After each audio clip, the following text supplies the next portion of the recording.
Bonjour à tous et bienvenue pour cette nouvelle émission des commissaires de course. Alors, c'est une émission un peu spéciale aujourd'hui puisque je serai le seul commissaire présent puisqu'on a la chance d'accueillir les amis de Vélo Futé qui nous ont fait le plaisir de répondre à notre invitation. Et donc Titouan et Quentin seront avec nous. Je vous laisse vous présenter les gars. Salut à tous, voilà, moi c'est Titouan, cofondateur de Vélo Futé, voilà, site créé en 2020 sur le cyclisme et le cyclotourisme. Et donc Quentin qui est avec nous, qui est notre première recrue et nouveau collaborateur depuis maintenant un an. Donc, Quentin, je te laisse te présenter. Oui, salut à tous. Donc, l'accent du sud de Quentin. Je suis plutôt en charge de la rubrique cyclotourisme et je suis la pièce rapportée de Vélo Futé. La Mais on pièce l'aime bien quand rapportée même. chocolatine du coup si je comprends bien. Exactement, chocolatine et des poches plastiques et non pas des sacs plastiques. Exact, c'est bien le sud alors. Bref, les gars, à moins que vous vouliez dire un mot sur le site pour ceux qui ne connaîtraient pas Vélo Futé, qui voudraient en savoir un petit peu plus sur votre initiative, pardon. Je crois qu'il y a une collecte Ouais, de fonds d'ailleurs en route. ouais, exactement. On a lancé une collecte de fonds un petit peu pour nous aider au niveau de tous les frais qui tournent autour du site, etc. Et puis pour continuer à nous développer, parce que voilà, l'objectif c'est de grossir au maximum. Nous, notre site, en fait, il est avant tout là pour parler du cyclisme, mais pas par rapport à l'actu chaude, mais plutôt des sujets froids. Voilà, des analyses, des portraits de coureurs, des top 10 du 21e siècle, parce que vu notre âge, c'est plutôt là qu'on se cible. Et puis donc pour parler du cyclotourisme, qui est vraiment notre un point fort pour nous, voilà, où on va décrypter des cols du Tour de France, du Tour d'Italie, des cols que personne ne connaît et qu'on va vous faire découvrir, des itinéraires de route pour aller rouler entre amis, en famille. Donc voilà, c'est vraiment notre but de développer au maximum le cyclotourisme pour développer l'image et le plaisir de la pratique du vélo. Et pour ceux qui voudraient vous filer un coup de main, donc c'est rendez-vous sur Ulule, c'est ça? Ouais, c'est ça. Vous avez le lien où on le mettra peut-être dans le Ouais, on le chat. mettra dans la description. On le mettra dans la description. Alors messieurs, je vous propose de passer au vif du sujet et au bilan 2021 de l'équipe Ineos Grenadier. Alors une équipe qui avait l'habitude d'être assez, j'allais dire fantomatique, mais c'est pas fantomatique le mot. Je me suis perdu dans mon explication, donc je vais recommencer. Je vais dire plutôt intraitable, voire inhumaine pour certains. L'équipe Ineos qui balayait tout sur son passage. Et tout d'un coup, Quentin, on s'aperçoit que finalement la domination est moins forte que dans les années précédentes et qu'on laisse un petit peu la place à d'autres équipes comme la Jumbo-Visma ou UAE Team Emirates. Ben, c'est vrai que ce qui est surprenant avec l'équipe Ineos cette année, c'est qu'elle a quand même gagné énormément, puisqu'elle fait partie des top teams au nombre de victoires. Je crois qu'ils ont remporté environ 35 victoires, quelque chose comme ça. Ils gagnent des grands, enfin, ils gagnent un grand tour, donc le Giro. Ils sont un petit peu partout et pourtant on a l'impression cette année qu'ils n'ont jamais été trop présents par rapport à UAE et Jumbo. Donc c'est vrai que moi, j'avais parlé avec Titouan sur une de nos vidéos. Ben, moi, Ineos, cette année, je la trouve décevante, cette équipe. Titouan, est-ce que tu J'ai partages pas Je Pardon. suis- Moi, je trouve Quentin qui est toujours un petit peu dur parce que c'est vrai que on a été habitué en fait à une Sky, une Team Sky robotique, voilà, mise en marche un peu comme l'Empire dans Star Wars qui écrasait tout sur son passage. Et c'est vrai que depuis quelques années, elle est un peu moins robotisée, un peu plus dévergondée, on va dire. Elle attaque de plus en plus, elle est de plus en plus offensive. Ça lui réussit pas forcément beaucoup plus.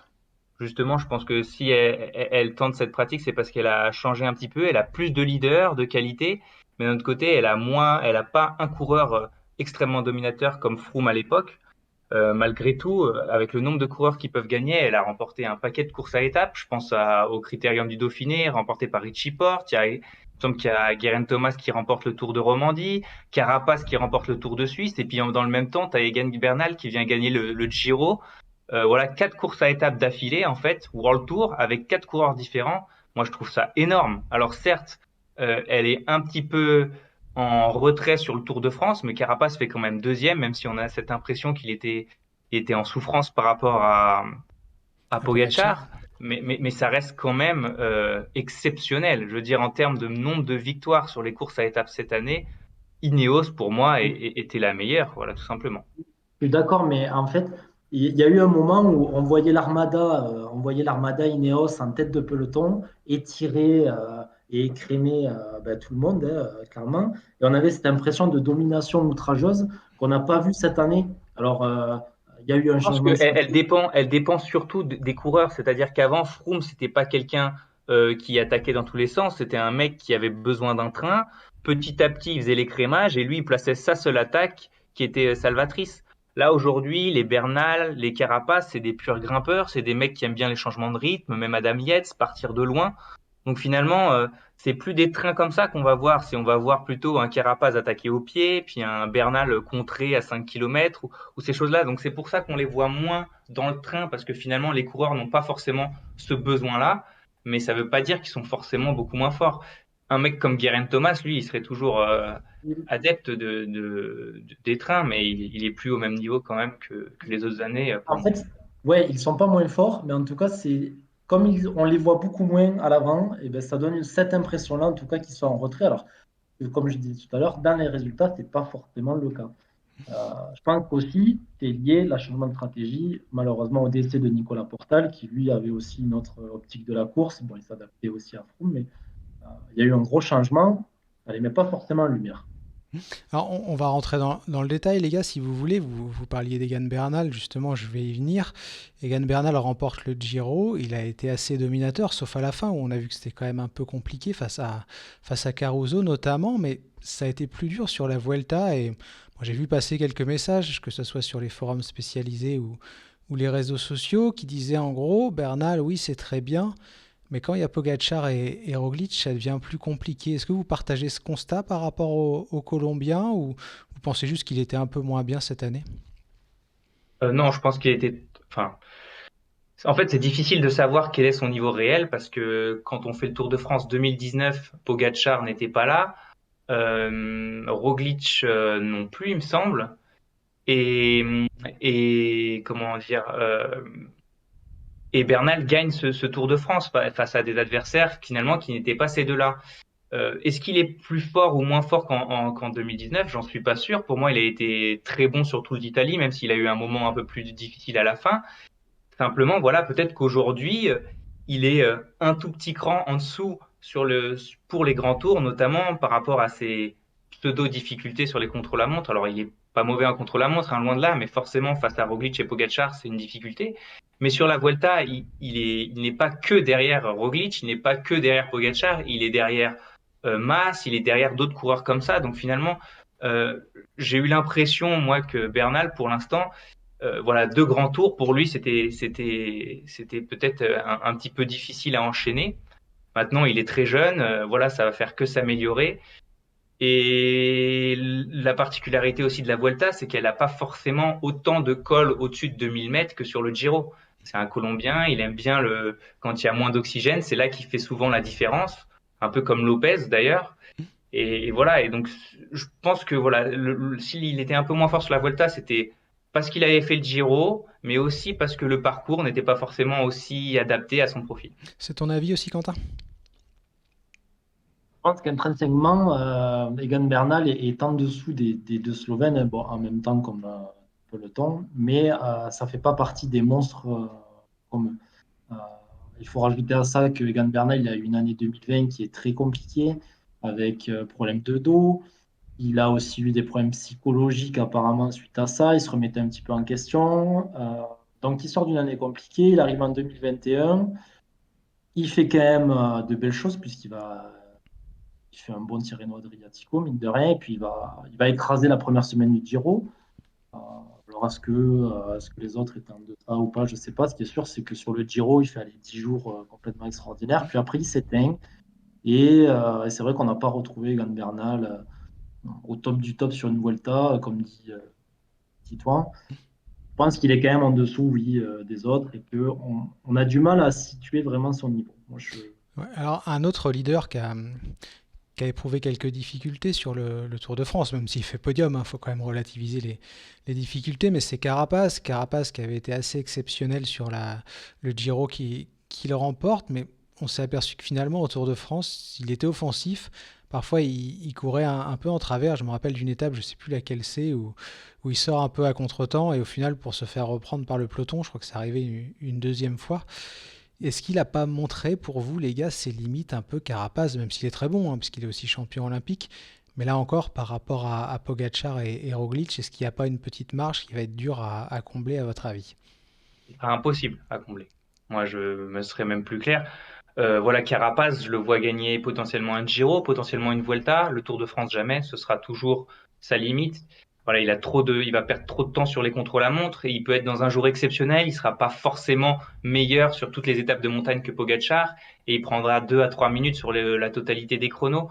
Donc, Carapaz, il est là où on l'attendait. Honnêtement, sur le Tour de France, deuxième ou troisième, je me rappelle plus. Troisième, nous dis-tu, ouais, exact. Troisième, bah finalement c'était voilà sa place attendue. Je le voyais pas faire beaucoup mieux. Donc non, oui, Carapaz, la marche est trop haute pour aller chercher Roglic, pour aller chercher Pogacar. En tout cas sur le Tour de France, à voir sur le Giro ou la Vuelta si les deux autres font leur objectif d'un autre grand tour. Mais Quentin, est-ce que c'est pas ça au final le problème de la formation Ineos, c'est qu'on a un collectif assez exceptionnel.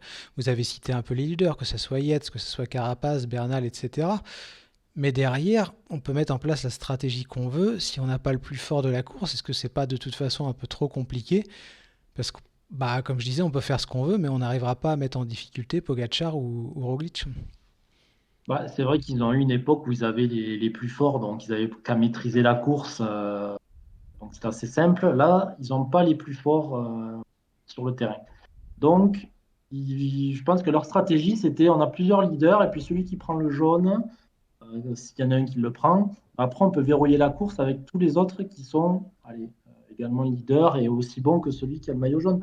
Je pense que leur stratégie, c'était ça. Ils voulaient avoir plein de coureurs vraiment très forts qui peuvent déstabiliser en tout cas des individualités. Malheureusement, il leur manquait un petit truc à chacun pour titiller les meilleurs. Je pense que d'avoir trop de leaders aussi, après, tu t'y perds. Hein. Du mal à protéger, ça part dans tous les sens.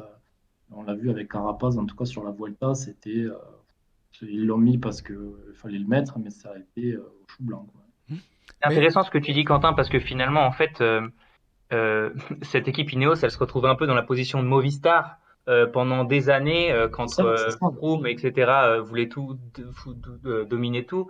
C'est-à-dire qu'elle se retrouve avec plusieurs leaders de qualité, mais elle sait pas vraiment sur qui miser et C'est finalement, ça. elle fait de son mieux. Elle fait de son mieux, Ouais. elle tente son va-tout. Après, moi, ce que j'aurais aimé, c'est que finalement, elle tente Bernal et Carapaz peut-être sur le Tour de France ou sur le Giro. Bon, ils se sont retrouvés sur la Vuelta, mais avec des formes très disparates, on va dire. Mais voilà, oui, c'est une position qui est finalement beaucoup plus dure quand on est outsider, on a des très bons couleurs, mais qu'on n'a pas le meilleur. Et parfois, on peut tenter tout ce qu'on veut, ben, on va échouer. Et ça veut pas dire qu'on a été mauvais, ça veut pas dire qu'on a été des mauvais stratèges, c'est juste qu'on a été moins fort. Et aujourd'hui, ben, c'est le cas de le dire, hein, Pogacar est plus fort sur le Tour de France et Roglic était plus fort sur la Vuelta, tout Mais est-ce qu'elle simplement. n'est pas condamnée, l'équipe Ineos, à ce rôle-là dans les années à venir, pardon, dans le sens où ben, Richie Porte et Geraint Thomas vont pas en rajeunissant, malheureusement, ils sont déjà plus que trentenaires. On a parlé des limites un peu de Bernal et de Carapaz, et à moins de l'explosion d'un jeune talent, on y viendra tout à l'heure.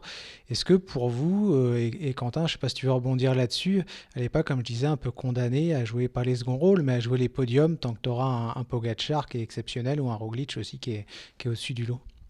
Ben, après, ils vont jouer les grands tours avec Bernal parce qu'ils croient en lui, même si j'ai compris qu'il avait des envies d'ailleurs.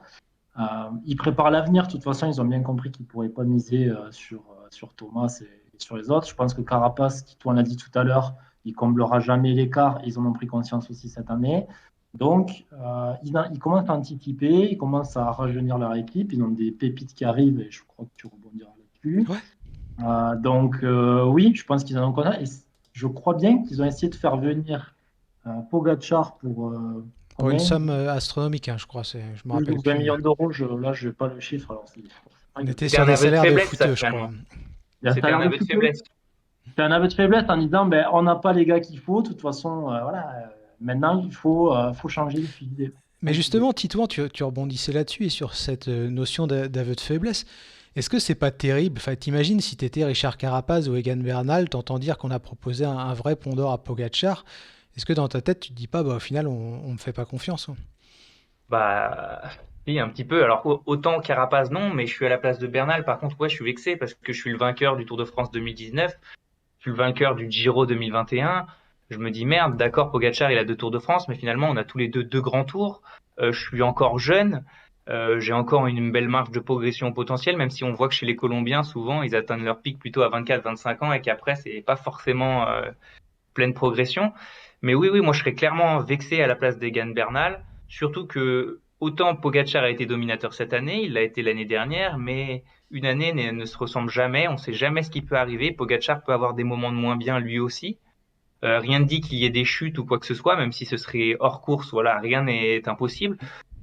Bernal, moi je l'éliminerais pas du tout pour la victoire finale sur le Tour de France et sur les autres grands tours dans le futur.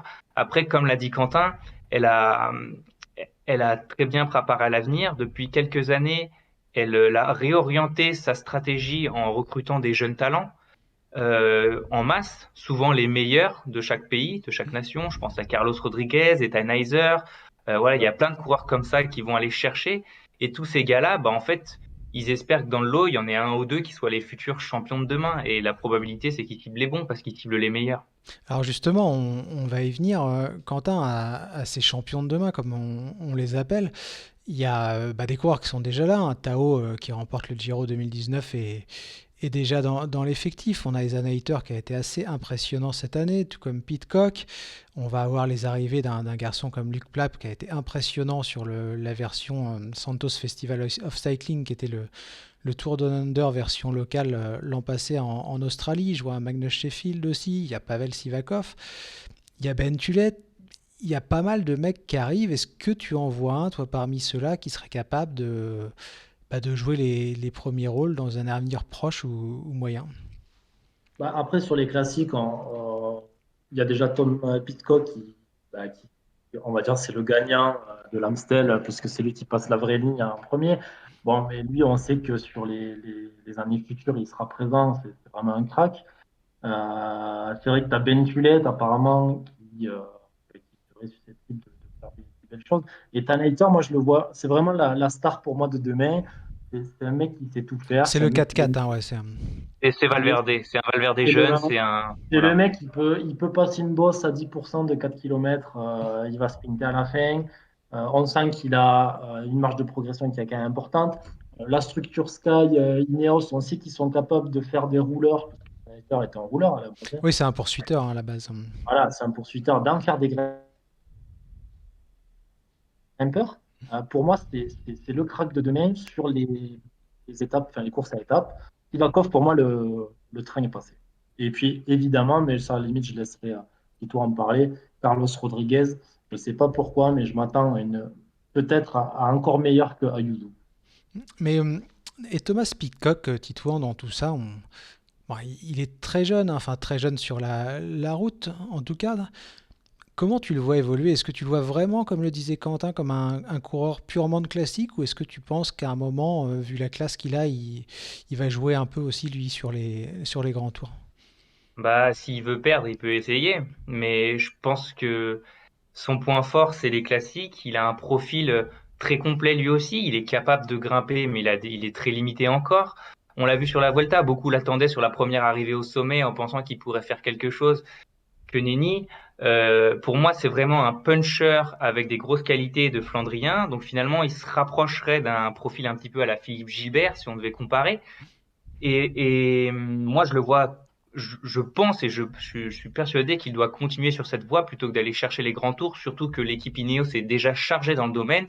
Et finalement, à l'inverse, sur les classiques, il a un peu un boulevard.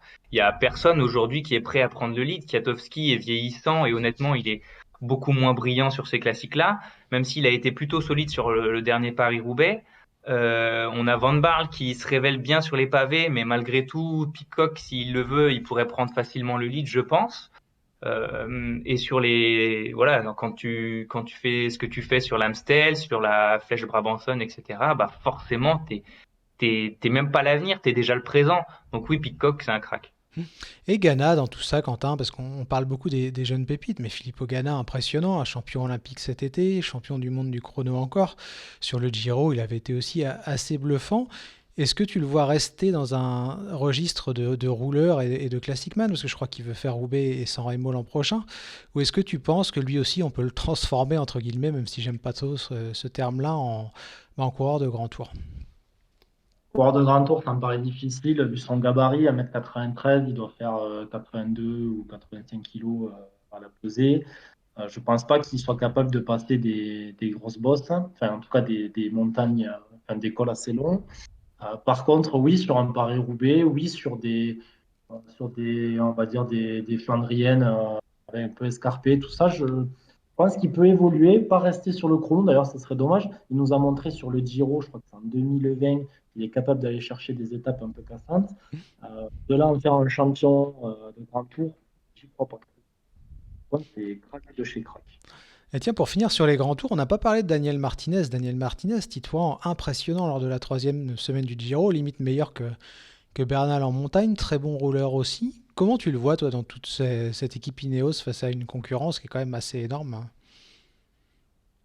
C'est difficile, je pense que dans un premier temps, il faudrait qu'ils prennent le lead sur les courses d'une semaine. Alors le problème, c'est que les courses d'une semaine chez Ineos, elles sont un peu réservées à Adam Yates. On a l'impression, voilà, c'est lui le leader sur UAE, c'est lui le leader sur Catalogne.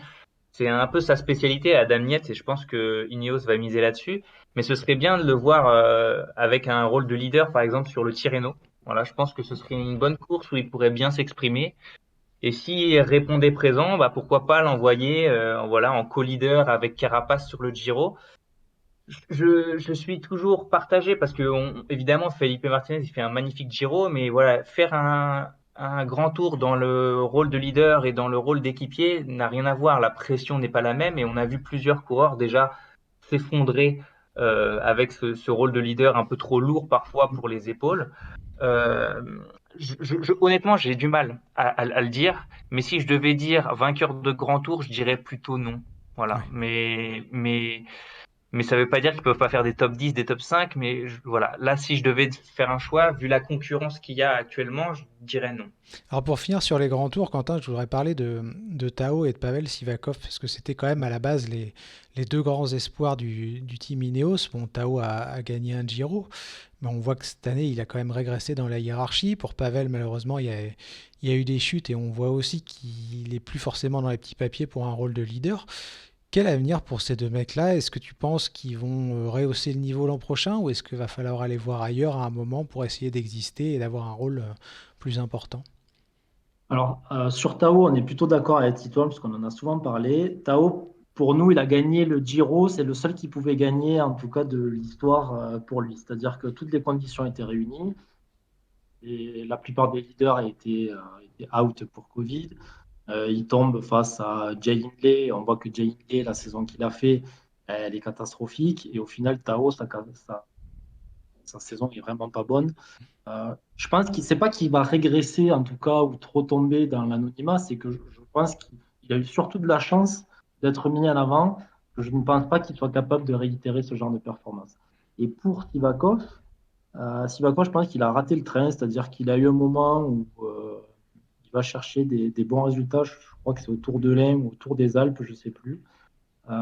Il était dans les bons petits papiers d'Ineos et puis petit à petit il s'est effondré parce qu'il a chuté, parce que je pense qu'il a un problème de placement, parce que je pense qu'il a un problème de confiance et que maintenant il n'est même pas un co-leader sur des courses de seconde zone, il est toujours équipier.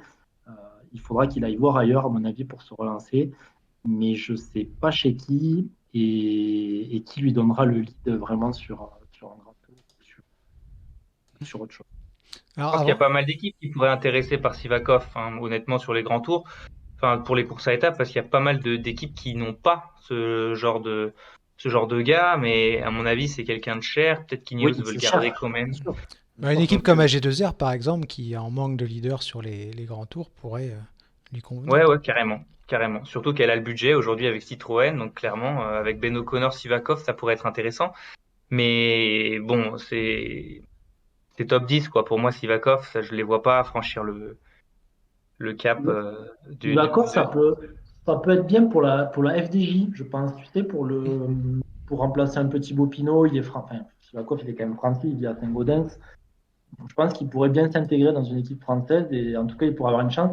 Mais je suis d'accord avec vous, au niveau tarif, à mon avis, ça va être très compliqué. Je crois que c'est 1 million son contrat de départ chez Ouais. Ineos. Je veux pas dire de bêtises, mais Ouais. il me semble que c'est à peu près ça. Bref, d'autres choses à dire, les gars, sur cette saison 2021 ou est-ce qu'on peut passer au mercato et... Ouais, juste, je voulais juste, bah, sinon, remarque, on va en parler pendant le mercato. Je voulais parler de Ben Tulette, mais on va en parler pendant le mercato. Euh, Juste peut-être un petit mot sur la saison un petit peu particulière. J'avais envie de dire que l'Ineos était quand même très bien parti sur les 6-7 premiers mois Oui. et qu'elle a vraiment eu un coup de bambou sur cette deuxième partie de saison. Aucune victoire ou peut-être des victoires sur le Tour de Norvège avec Heiser, mais globalement un Tour d'Espagne un peu raté, même s'ils sont présents. Des classiques de fin d'année aussi un peu ratés. Voilà, c'était une deuxième partie de saison un peu difficile pour Ineos et finalement, euh, je pense que si on l'imagine un peu en retrait aujourd'hui, c'est notamment à cause de cette deuxième partie de saison ratée parce que en vérité, fin juin, tout le monde parlait d'Ineos comme une saison incroyable, ce qu'il venait de faire. Et voilà, je pense que l'image, si elle est un peu condensée, c'est un peu à l'image de Messi avec le Ballon d'Or aujourd'hui, c'est-à-dire qu'il a cartonné, ils ont cartonné sur la première partie de saison et sur la deuxième partie de saison, voilà, ils étaient plus trop là. Et peut-être que si Moscone n'a pas autant de malchance à Roubaix, on aurait un regard différent Complètement, sur c'est sûr. Ineos. On est bien content, Carrément. on est bien content qu'il n'ait pas gagné, en tout cas. Ouais, je crois qu'il y a pas mal de personnes qui étaient assez satisfaites de sa non-victoire. Quoique je crois qu'il y en a pas mal aussi qui trouvaient que le Colbrelli, finalement, c'était peut-être pas beaucoup mieux. Mais bref, on va C'est pas se vrai. lancer sur ce sujet, parce que je crois qu'on aurait beaucoup à dire et qu'il y Oui. aurait beaucoup de réactions. Le mercato, donc les gars, alors moi j'ai une première question, parce qu'il y a une recrue qui, enfin pas qui me pose souci parce que c'est pas le mot et qu'à vrai dire je m'en fiche un peu, mais Omar Fraile. Alors j'avoue que d'habitude je comprends le recrutement d'Ineos, je vois à peu près le truc, mais pourquoi Omar Fraile? Pourquoi Ouais, pas? Oui, c'est une ouais, très bonne réponse. c'est vrai que c'est pas la recrue que tu t'attends. Je pense Il qu'Omar fait une Fraile, grosse année, hein. En fait, Omar Fraile a été excellent sur le Tour de France. ouais, c'est Il a l'expérience été qu'ils très vont chercher. solide et Il je passe pense par. qu'il a montré qu'il était capable d'être bon et en montagne et sur les courses vallonnées. Ouais, c'est Moi, je ça. le vois bien comme un fidèle équipier, du coup, notamment pour les classiques ardennaises ou toutes ces courses-là, les courses d'une semaine et puis même peut-être les grands tours. Je pense que c'est un équipier solide hein, et que c'est une bonne carte. Voilà, pour chez Ineos, il va bien pouvoir aller chercher les bidons entre les deux cols. Ça peut être ça, mais je disais ça en fait parce que moi je le vois mal faire l'équipier modèle, je le vois plus aller dans les échappées. C'est pour ça que je trouvais qu'Astana lui convenait pas mal dans ce sens-là. Alors passons à la suite, hein. Pour ceux qui sont sur le live, j'ai mis la page du mercato de First Cycling, donc vous pouvez voir Kim Heiduk, Quentin, Kim Heiduk, jeune sprinter allemand, champion de son pays, je crois, dans la catégorie U23, une bonne petite pépite là aussi. Oui, oui, alors c'est vrai que c'est pas quelqu'un que j'ai vu courir beaucoup. Alors c'est une petite pépite, mais qui a fait un bon début d'année puisqu'il était souvent placé sur des courses 2.2. Il s'est un petit peu plus éteint. D'ailleurs, il a été assez décevant au Tour de l'Avenir. D'ailleurs, je crois qu'il bâche à la troisième ou quatrième étape. Je m'attendais quand même à mieux. Euh, mais bon, je crois qu'il doit avoir deux, trois victoires. Pourquoi pas, un sprinter allemand, un jeune, en plus, Pas trop de l'Allemagne, concurrence en plus chez Ineos côté sprint, hein. voilà, c'est ça, il n'y a pas de sprinter côté Ineos. Alors, il y a Viviani, je crois, qui Ouais. débarque, donc c'est quand même, je pense qu'il peut prendre de l'expérience grâce à lui, d'ailleurs. Euh, Est-ce que ça va fonctionner? Est-ce que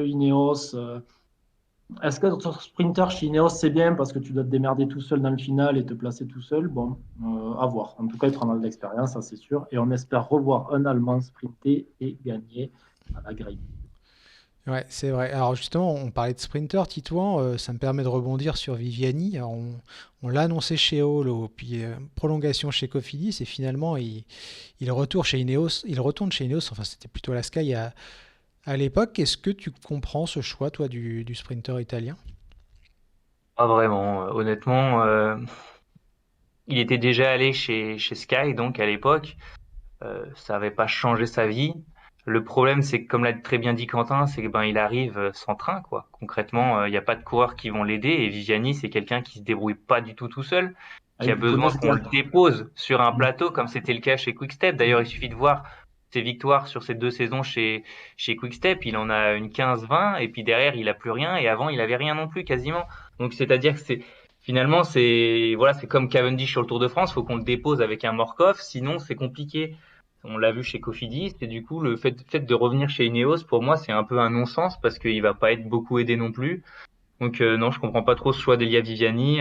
Peut-être qu'il a sûrement récupéré un beau contrat et c'est peut-être ça qui l'a intéressé. Il signe 3 ans, Viviani, quand même, hein. À 32 ans, c'est très bizarre.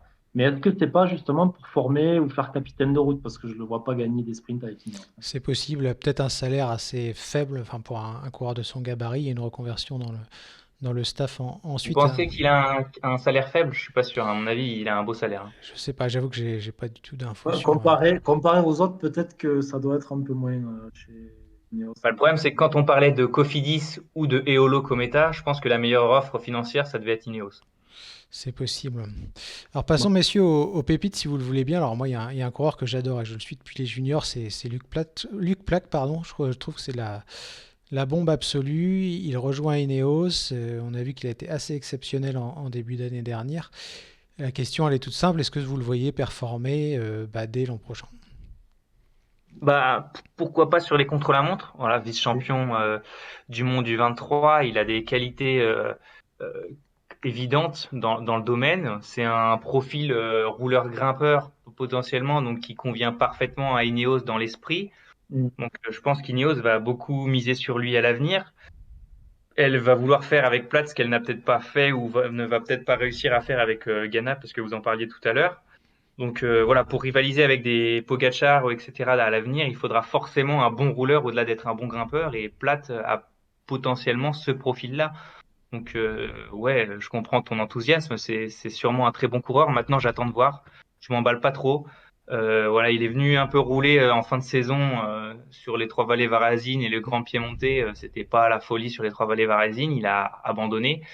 Le Tour de l'Avenir, on espérait le voir, ça n'a pas été fou non plus. 8e du prologue. Euh, voilà, je l'attends faire des belles petites places chez Ineos sur les chronos l'an prochain, mais voilà, si vous devez le prendre sur je le prendrai pas sur Evil Manager. C'est vrai que ça peut être la question. À 3 points, c'est peut-être Ah intéressant. ouais, À 3 points, ça vaut le coup, peut-être. Il est à je 3 sais points. pas, je le prendrai pas.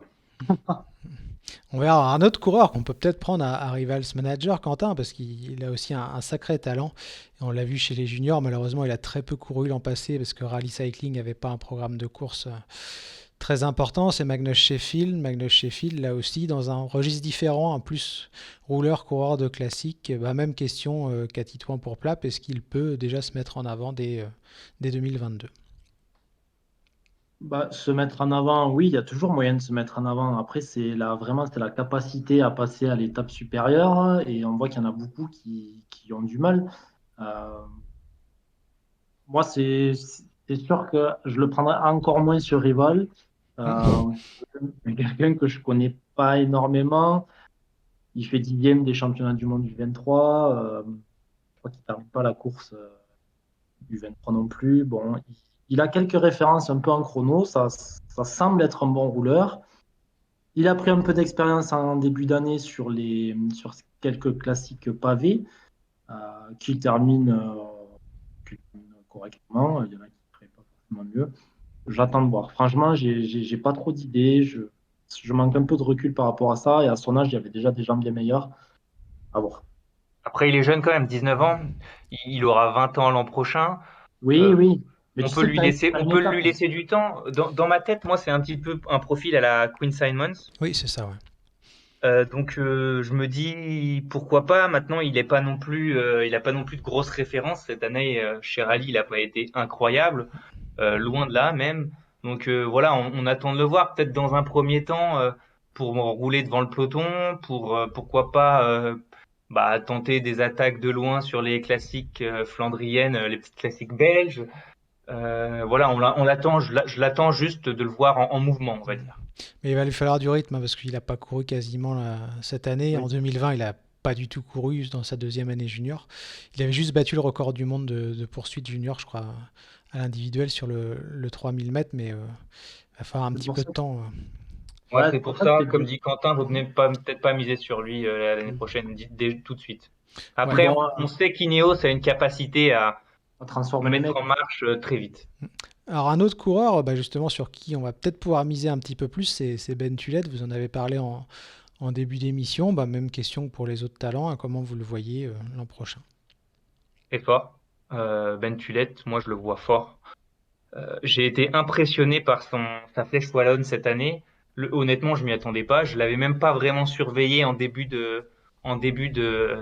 comment dire, de début de course. Je me disais pas, tiens, Ben Tulette peut viser le top 10 potentiellement.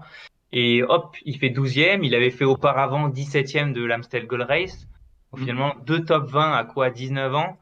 Euh, C'était solide, quoi. C'était super solide. Et c'est vrai qu'il n'a pas été mauvais ensuite. Il fait 9e du Tour de Pologne. En fin d'année, 21e du Tour de Lombardie. Bah mince, quoi. Enfin, je veux dire, c'est vachement costaud. Sur des grosses courses, le Tour de Lombardie, il faut énormément de résistance, énormément d'endurance. C'est une course très longue, très usante. Voilà, finir en fait avec des Mollema juste derrière Evenepoel. Et ben ouais, c'est sacrément costaud. Et Ben Tulette, il va vraiment être à surveiller sur les classiques ardennaises. Et oui, moi je le prendrais, en tout cas sur Evo Manager. Je pense que là, c'est un, ça m'a l'air d'être un coureur assez fiable, assez régulier et fiable. Donc, euh, donc voilà à voir. Mais ils ont un beau duo, la Ben Tulette et Thomas Pidcock, ça paraît Ouais, très ouais, intéressant. ouais, ouais. Très complémentaire. Et Ethanizer, je voulais dire, pas Pidcock, Ethanizer. Bon, enfin les trois finalement. Ouais, les trois Anglais là sont. Il y a du gros level. Bon, j'allais regarder la cote de Ben Tullet, mais j'ai paumé mon fichier Rivals, donc tant pis, ce sera pour une autre fois. Ah là là là là. Ouais. 4, 5, ça aurait été bien. Je crois que Pas trop c'est. gros. Je sais plus, il faut que je regarde. Bref, dernière recrue, bah, un autre Ben, c'est Ben Turner, un peu moins connu. Du coup, je vous ai mis sa page sur First Cycling, top 10 Tour d'Eure-et-Loire. Pas grand chose d'autre à se mettre sous la dent. Est-ce que vous voulez dire un mot là-dessus ou est-ce que. Non, enfin moi en tout cas de mon côté, j'ai pas trop d'avis. Je dirais juste que ça fait plaisir de voir que voilà le Trinity Racing, l'équipe continentale, continue de faire monter des coureurs en professionnel. Dans notre classement des formations, elle en faisait déjà partie.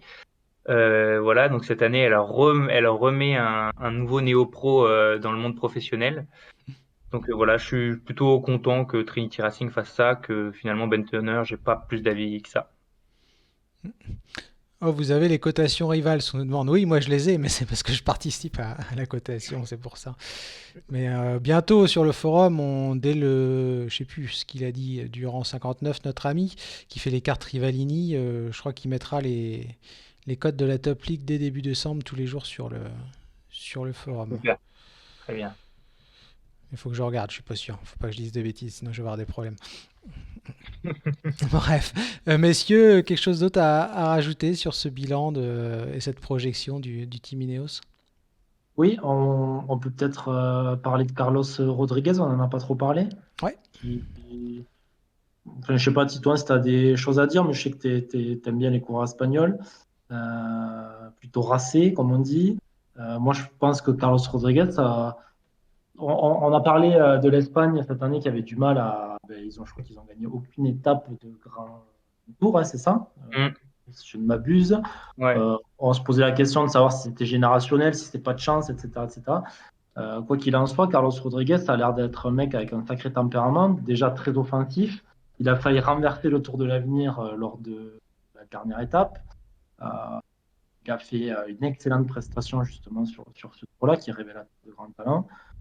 Moi, je pense que Carlos Betancourt, c'est une des pépites Carlos qui tenait Betancourt, les non, non, trophées. non. Pardon, Carlos Rodriguez. Carlos Betancourt, c'est la j'espère grosse pas pour pépite. lui, Carlos C'est la grosse, Betancourt. c'est la grosse pépite, lui. Un peu trop grosse d'ailleurs. Non, Carlos Rodriguez, à mon avis, ça sera pas mal.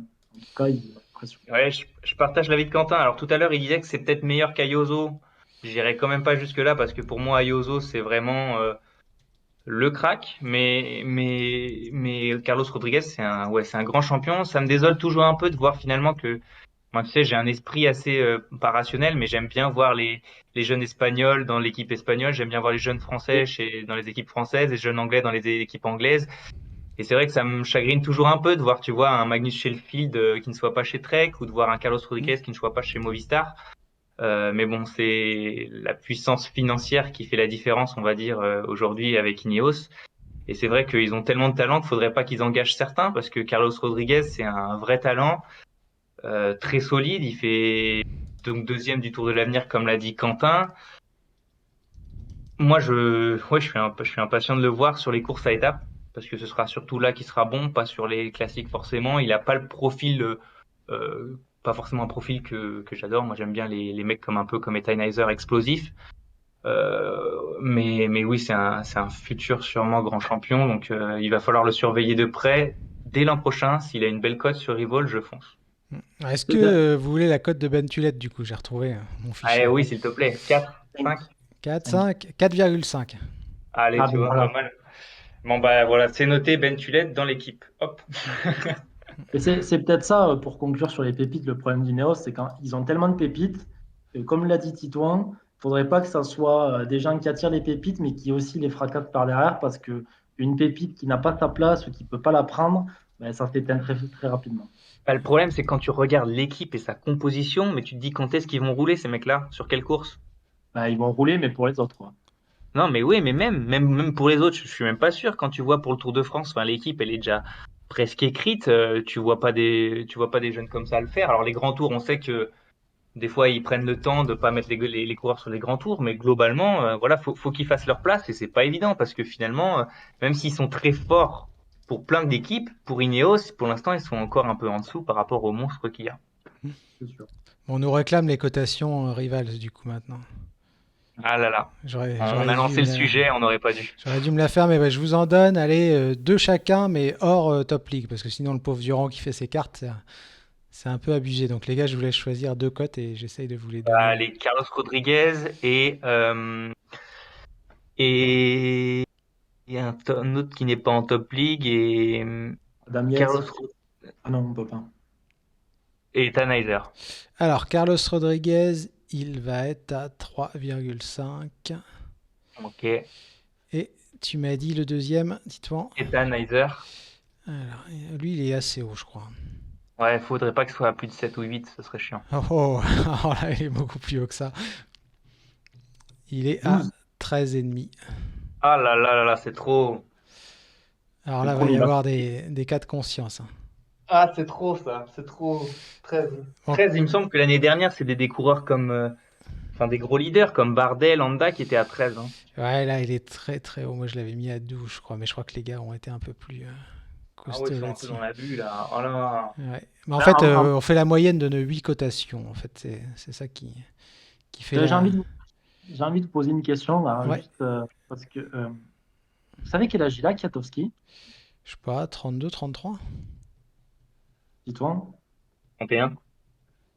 Ouais, moi j'ai l'impression que ça fait 25 ans qu'il est dans le peloton, ce mec. Et pourtant, il est jeune, hein, encore, hein. Donc il peut faire, hein. Il peut faire encore sur les classiques.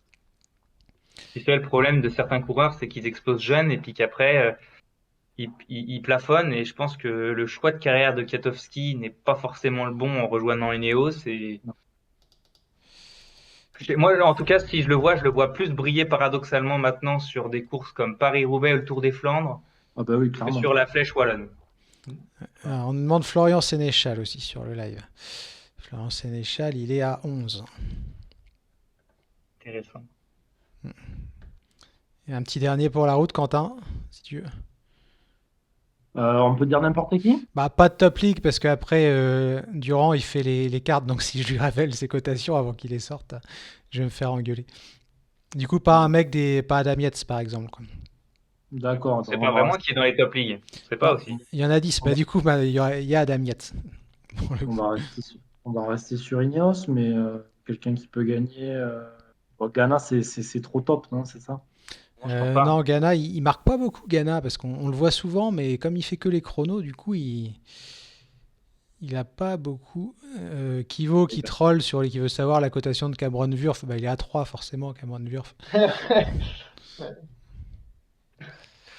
Et Comme Ben Ghana, Turner. ouais, voilà, les nouveaux, ils On sont peut le spoiler. Ben Turner, il sera à 3, je pense. un Filippo Ghana, mais je crois qu'il sort pas à beaucoup, il sort à 8. Ouais, 8 Mais il comme a fait l'année que dernière. 300 points, 308 points cette année, donc finalement, c'est pas tant que ça. C'est autant que Jordi Meus, par exemple. Ah, si, moi, ce qui m'intéresse, si tu peux nous en donner un dernier, c'est Jonathan Narvaez. Narvaez, il doit pas être très cher parce qu'il a pas fait grand-chose, je crois, cette Bah année. ouais, mais si tu l'es à 4-5, ça peut être intéressant, quoi. On va 3,5 Narvaez. Oula, Ouais. ah ouais. Mais Bah par ça, contre, c'est à prendre, Mais il ça. fait 40 par contre, points, du coup, cette année. Donc, Ça, c'est à prendre. souvent, on comme dit running à back, Rivals que 45 points, c'est un point de rentabilité. Enfin, c'est pas très clair, mais en gros, un 3 points pour être rentable, il faut qu'il fasse 130, 140 points, quoi. Ouais. Et là, il a fait 40, il fait 128 en 2020. C'est pareil, c'est ce qu'on disait depuis un moment. Ils sont victimes, ces mecs-là aussi, de la concurrence chez Ineos. C'est pas évident de. Complètement. Et Chris Froome sera à 3,5. Hein. À vous de C'est savoir vrai? si Eh vous. ben, je vais te dire, même à 3,5, je le prends pas. Je pense que même à 3, il n'y a pas beaucoup de monde qui prendrait Chris Froome. Il fait 0 points en 2021. Non, c'est même pas mieux que 1-0, hein. Non, c'est vraiment pas la folie. Ouais, c'est pas terrible. Bref, sur ces belles Est-ce paroles. est-ce Oui, que oui. tu peux nous donner, est-ce que tu peux nous donner le nom des top leagues ou pas du tout? Bah non, parce que je vais me faire engueuler après. Moi, je peux vous dire qu'il y a Pogacar, mais ça va pas beaucoup vous aider. Mais il n'y a pas de. Non, mais tu vois, ce qui m'intéresserait, c'est bien de savoir les vieux, genre Nibali, Valverde, est-ce qu'ils y sont, tu vois, c'est plus ça, parce Ah qu'ils sont non, tellement non, vieux que les non. mettre chers, ce serait pas bien, quoi. Non, mais ils sont assez faciles à trouver parce que c'est basé sur la côte, sur les points de l'an passé en grande partie. Donc, enfin, Bah ouais, mais le problème, c'est ça, avec les vieux, c'est que logiquement, ils devraient marquer de moins en moins de points. mais les Nibali et Valverde en sont très loin, hein, La top league? de la top league. Ouais, clairement. Nibali, D'accord. je regarde sans donner la cote, mais ouais, putain, Nibali, il est à 7,5. Hein. Enfin, si je l'ai donné. Ok. Mais Nibali, en fait, bon, on fera peut-être une émission rivale, ça vaudrait le coup. Mais il fait 197 points en 2021. C'est très peu au final. Si on se base sur Ouais, et la puis, rentabilité de 40, ça fait même pas 5. ouais, non, c'est très peu, c'est très peu. Et bon, après, il retourne dans la maison qu'il a fait briller, hein, donc miraculeusement, il peut regagner un niveau, peut-être. quand tu dis miraculeusement, c'est-à-dire, j'aimerais bien avoir des explications. Bah, moi, je l'aime beaucoup, Nibali, donc j'aimerais bien qu'il fasse quelque chose, mais j'y crois pas trop. Je vois pas comment physiquement il peut revenir à un Non. niveau incroyable. On s'est un petit peu emballé sur Nibali avec sa victoire sur le Tour de Sicile, mais bon, Valverde avait chuté juste après sa victoire. Il n'était pas en pleine forme et il avait fait la différence face à une concurrence assez faible. Tout le monde ou certains le voyaient gagner le Tour de Lombardie et c'était un peu trop optimiste, quoi, parce que il est loin de son grand niveau, Nibali. Et c'est vrai que tout le monde aimerait le voir, peut-être pour sa dernière année, cartonner l'an prochain, mais Ouais, c'est ça qui est, Mais c'est ça Nibali qui à est. 7,5, je le prends pas, moi. Enfin, ah, je moi non pense. plus, hein. Mais les grands champions comme ça, ça fait mal de les voir régresser autant en fait. Ça fait tellement de mal. Et la plupart des gens gardent cette image des 3 dernières années. Ouais, en se disant C'est Nibali, ouais, alors que horrible. Nibali, c'est un Je le immense vois, hein. champion. Je le vois sur les réseaux. Pour ceux que Ben ça oui, intéresse, nous, il était combien, Quentin, dans notre top 10 des coureurs du 21e siècle? Septième, je crois. septième, ouais. Donc, Il est septième. Et c'est un immense champion. Et on a beau dire, même s'il n'est pas apprécié dans le peloton, parce qu'il a ça le caractère, parce que ça, c'est quand même un mec, il a quasiment tout gagné. Et quand on un voit des sur les rares à gagner réseaux, Grand Tour et Monument. Donc voilà, c'est un super coureur. quand on voit sur les réseaux les gens qui taillent les Valverde, les Nibali, même les Froome, tu vois, ça fait mal au cœur. Moi, ça me fait mal. Bon, on a trouvé la top league sur le live. Ah, Donc vous irez voir pour ceux qui veulent. Mais elle est vraiment facile à trouver parce que c'est vraiment eh, les points. alors Donc moi, j'aurais dit peut-être Van Der Poel, mais je suis pas sûr. enfin, il y a pas trop de surprises quoi. Derrière, enfin là, oui, Pogacar, Van Aert, Roglic, Alaphilippe, Van Der Poel, bon, y a pas. Ouais, prends pas de risque. Bernal, Colbrelli, Evenepoel, Yates et Almeida. Donc ouais, elle est là la top league. Hmm, Donc du ok. coup, ouais, effectivement, il n'y a pas de. Parce que derrière, c'est Philipsen, mais il y a quand même un gap, moi je trouve, hein, entre Philipsen et Almeida qui doit être le dernier top league. Hein. Ah ouais, ouais. Donc il n'y a Surtout pas trop Philipsen, on n'est pas photo, quoi. sûr. Enfin, Le choix des sprinters va être très complexe aussi. Je ouais, suis ouais, pas ouais. sûr que ce soit très rentable de prendre des sprinters. Ben non, pas toujours, hein, finalement. Surtout un Ewan qui va faire que des grands tours, si tu fais pas trop de courses d'un jour, ça peut être un peu compliqué. Hmm. Enfin bref, je vous propose de clôturer là-dessus, sinon on va faire Ouais, une émission Rivals dans la foulée. Ben, je vous remercie à tous de nous avoir suivis. Titouan et Quentin, je vous remercie aussi. C'était un vrai plaisir de faire cette émission avec vous, à renouveler, peut-être pour Rivals d'ailleurs, ça pourrait être ouais, une très avec bonne plaisir. occasion. Merci pour l'invitation. Ouais, merci beaucoup, c'était cool. Eh ben, merci à tous de nous avoir suivis, puis on vous donne rendez-vous très vite pour une nouvelle émission des commissaires de course. Ciao! Salut. Salut.